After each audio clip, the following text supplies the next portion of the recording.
All right. Welcome back, everybody. We are diving into a really interesting match from over the weekend. Yes. Aston Villa. Absolutely. 1 West Ham 1. It was a draw on paper. And on the surface, it seems like, just another draw. Right. But that's not quite. Well, this one had... Not this one. This one has layers. Layers. This one had everything. Definitely. We had history, we had drama, we had what-ifs. So much to unpack here. Yeah, I think the big takeaway from this one is that it feels a lot more like a loss for Aston Villa than it does like a draw.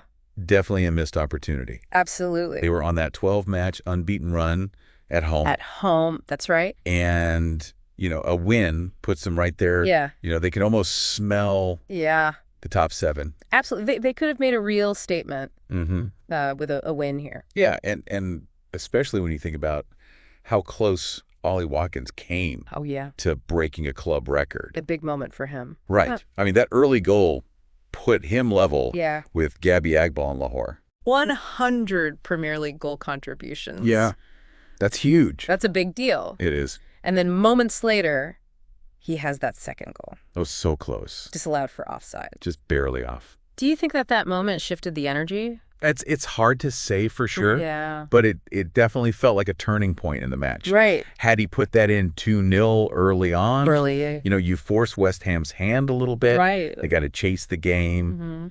It opens things up for Villa's dynamic attack. Right. And speaking of attack, Jacob Ramsey's goal. Oh, what a finish. To put Villa ahead initially. I mean, that was some beautiful team play. It really was a lovely build-up. And Yuri Tielemans? Yes. I mean, he was everywhere. Pulling the strings. He almost scored himself. He set up a few chances. He's settling in nicely, wouldn't you say? He really is. It looks like he's really starting to gel with this squad. There was one sequence in particular that stood out to me. He receives the ball under pressure from 2 West Ham players. Oh, yeah. Turns away from them both. And then sprays this pinpoint pass out wide to initiate the attack. I mean, that's the composure and the vision that Villa brought him in for. They needed that. Absolutely. But of course, we have to talk about the big story here, and that was Tyrone Mings leaving the pitch. Yes. With that knee injury. Yeah. It was tough to watch. Yeah, and you could just see it on his face, like the worry. Yeah, the pain, the worry. And it seemed to really kind of deflate the team a little bit. It definitely took the wind out of their sails. How much of an impact do you think his absence had on the final result? Oh, I mean, losing Mings is huge. Yeah. He's the anchor of that defense. His leadership on the back line is crucial. Yeah. You could see the impact almost immediately. Right. Villa's back line looked a lot less organized. West Ham started to exploit those spaces, particularly down the flanks. Yeah, it really did feel like a tale of two halves. It did. Because West Ham was almost passive in the first half. Very quiet first half. But they came out with so much energy. Revitalized. After the break. Yeah, absolutely. Paqueta's near miss right after halftime is a prime example. Yeah, I mean, they could have easily taken the lead there if Paqueta had buried that chance.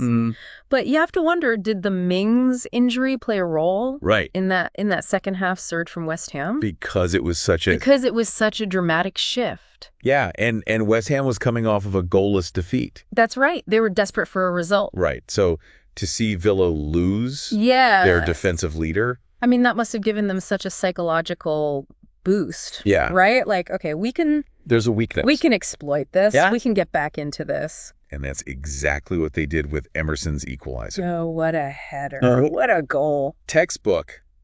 Beautiful. The assist from Alvarez was sublime. It was. It really was. And they overloaded that right side. Absolutely pulled the Villa defenders out of position. Yeah. And Emerson just ghosts in at the back post, unmarked. Was waving. Beautiful goal. So that goal really highlights West Ham's ability to adapt. Yeah. Right? And to recognize their opponent's weaknesses. And take advantage. Yeah. And it really did swing the momentum back. Completely changed the game. The last, 10, 15 minutes were... Oh, so tense. Edge of your seat stuff. It was amazing. Yeah. Aaron Wan-Bissaka. He was fantastic. I mean, causing all sorts of problems down that right flank. Yeah, he was a real handful for the Villa defense. And then, of course, that heart-stopping moment. Oh, tell me about it. When Danny Ings, former Villa player, I know, nearly scores the winner. Can you imagine? For West Ham.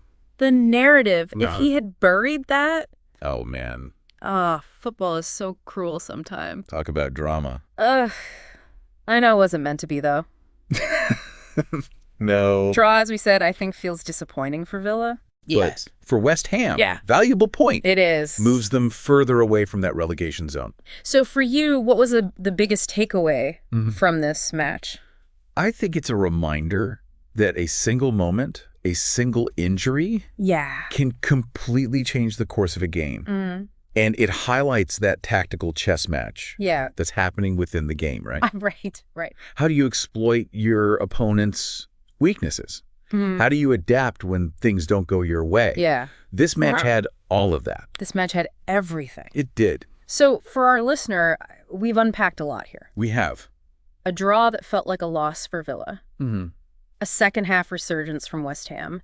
And the undeniable impact of Tyrone Mings' injury. Absolutely. Now, I'm curious, what do you think this result means for both teams going forward? Did it expose any underlying issues that might come back to haunt them? Something to think about? Food for thought as you follow the rest of the season. Indeed. Until next time. See ya.